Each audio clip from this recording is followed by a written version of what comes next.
Évidemment, en parlant de Tédas, le monde de Dragon Age, je vais commencer à parler des terres de surface, celles que évidemment sont plus mentionnées et connues dans les jeux de Dragon Age. Et je vais commencer avec Anderfell. Anderfell. Les Anderfell sont un royaume du nord-ouest de Tédas. Il est situé au nord du Neuvera et Orlaïs. Et à l'ouest de l'Imperium Tevinter, l'Anderfell est surtout connu pour être le lieu de naissance des gardes des ombres. Et le site de leur quartier général, la forteresse de Weisshaupt. Le paysage aride de l'Anderfell connaît des étés dangereusement chauds. Pendant les mois les plus froids, les tempêtes de poussière soufflent à l'intérieur des terres et rendent l'agriculture pratiquement impossible. Maintenant que nous avons eu une petite représentation de Anderfell, nous allons pouvoir continuer la suite avec Antiva, un deuxième royaume, un royaume à l'est de Tédas. La principauté d'Antiva, ou simplement Antiva, est une nation plutocrate, dans le nord et de Tédas. Bien qu'elle possède peu de ressources propres, l'emplacement d'Antiva, en fait, est un centre de commerce dans le nord, le commerce du vin Antiva, soutenu par ses vignobles fructueux et une approche agressive des pratiques commerciales avec d'autres nations. Elle est l'une des principales ressources du pays permettant d'une vie relativement prospère à ses citoyens. Sa capitale est la ville d'Antiva, qui se trouve au milieu de son littoral et est l'une des plus riches de Tédas. Antiva est bordée par la baie du Rialto et riverain à l'est de l'Imperium Tevinter, à l'ouest des Marches Libres au sud. Le pays bénéficie d'un climat chaud du nord-ouest. Une grande partie d'Antiva est côtière, facilitant ainsi à leur nature maritime. 5 de leurs principales villes sont des villes portuaires, y compris la capitale d'Antivan, Antiva City. Maintenant que nous avons fini de parler d'Antiva, je vais vous parler d'Elevan, l'ancien royaume elfe, aujourd'hui disparu. Actuellement, je dis dans le présent dans le jeu, par exemple de Dragon Age Acquisition, enfin dans les 3. Elevan, qui signifie « lieu de notre peuple » dans la langue elfique, était la civilisation originelle des elfes, ou Elven. Il couvrait la majeure partie de Tédas, de la ville d'Arlatan à Ferelden, Orlaïs et les terres à l'ouest d'Orlaïs. J'aimerais vous dire que je n'irai pas plus loin sur Elevan, car j'aimerais faire une vidéo consacrée à Elevan, sur les terres d'Arlatan et sur les dieux elfiques. Maintenant, on va vous parler du royaume de Ferelden. Et là, ça va devenir intéressant, car Ferelden est certainement un des royaumes de Tédas qui est le plus mentionné dans les jeux de Dragon Age. Ferelden, un royaume au sud-est de Tédas. Ferelden est un royaume relativement jeune situé dans le sud-est de Tédas. Il a été formé par le roi Calanhad, près des 400 ans avant le début du 5e fléau, en unissant les clans Alamari. La géographie de Ferelden est située dans le sud-est de Tédas. Lui-même est situé dans l'hémisphère sud. Son climat est rude et varié. Séparant Ferelden d'Orlaïs, à l'ouest sont les montagnes de Frostback. Au nord, la mer éveillée les sépare des Marches Libres. Maintenant, nous allons passer aux Marches Libres. Les Marches Libres est une confédération de cités-États à l'est de Tédas.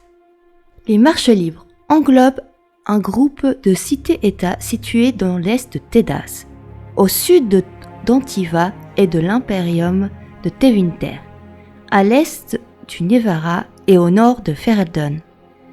Les 3 vraies villes avec un semblant de pouvoir dans les marches sont Kirkval, Starkvon et Tanterval, chacune dirigée par une fonction titrée avec le droit spécial de nommer le champion de leur ville. Les marcheurs sont des descendants indépendants d'esprits de barbares coriaces. Leurs villes ont formé une confédération lâche qui s'unit rarement sur quelque sujet que ce soit. Au cas d'agression de la part des voisins, plus grands cependant, les marcheurs peuvent rassembler un front militaire conjoint que même les plus grandes puissances ne peuvent pas rejeter. Pendant le 5e fléau, de nombreux réfugiés de Ferelden ont fui vers les marcheurs libres. Maintenant, nous allons passer au royaume suivant, qui est la Nevarra. Nevarra est une nation du centre de Tédas, à l'ouest des marches libres, au sud de l'impérium Tevinter et au nord d'Orlaïs.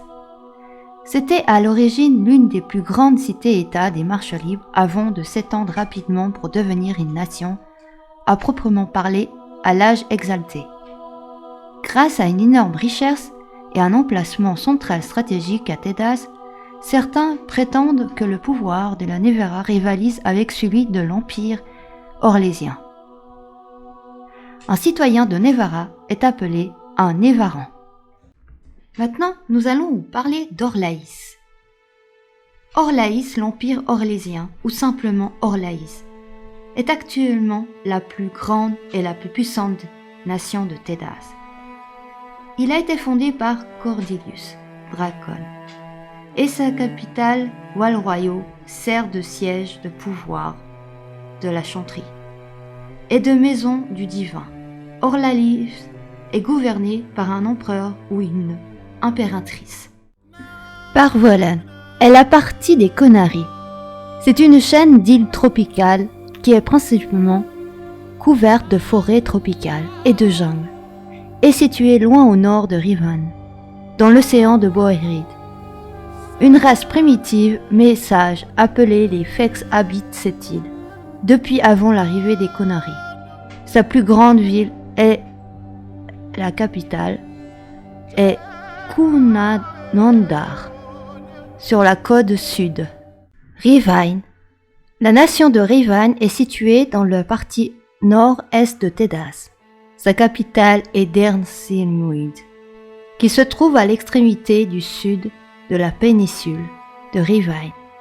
Étant une péninsule, elle est presque entièrement entourée d'eau à l'exception d'un pont de terre en la reliant à la voisine Antiva. Tevinter. Tevinter est la plus vieille nation de Tédas. Ce puissant empire est situé au nord du continent et dirigé par un système politique reposant sur la magie. C'est une magocratie. Cet empire est dirigé par l'archonte impérial, soutenu par les plus puissants et compétents mages nommés magistères. Dans les temps anciens, la puissance de l'empire Tevintid était inégalée et ses frontières s'étendaient à presque tous les continents. Mais Tevinter n'est aujourd'hui plus que l'ombre d'elle-même. Que ce soit en taille ou en puissance, l'empire n'est néanmoins pas une force à négliger. Voilà les amis, j'ai fini la vidéo sur les terres de Tédas sur la surface. J'espère que vous aurez apprécié la vidéo pour comprendre plus la carte géographique de Tédas du monde de Dragon Age dans les jeux. Car en effet, c'est jamais facile de tout comprendre quand on commence un jeu, sa carte géographique et son histoire. Évidemment, je suis pas trop allée trop dans l'histoire, mais j'ai fait un résumé des mondes pour que vous puissiez au moins comprendre un minimum. Ensuite, j'aimerais vous dire que certains mondes, je vais refaire parce qu'il y a vraiment à faire sur le monde de Tédas ou sur l'ancienne cité de Elevan, qui est l'ancien monde des elfes, bien avant que les humains se posent sur Tédas.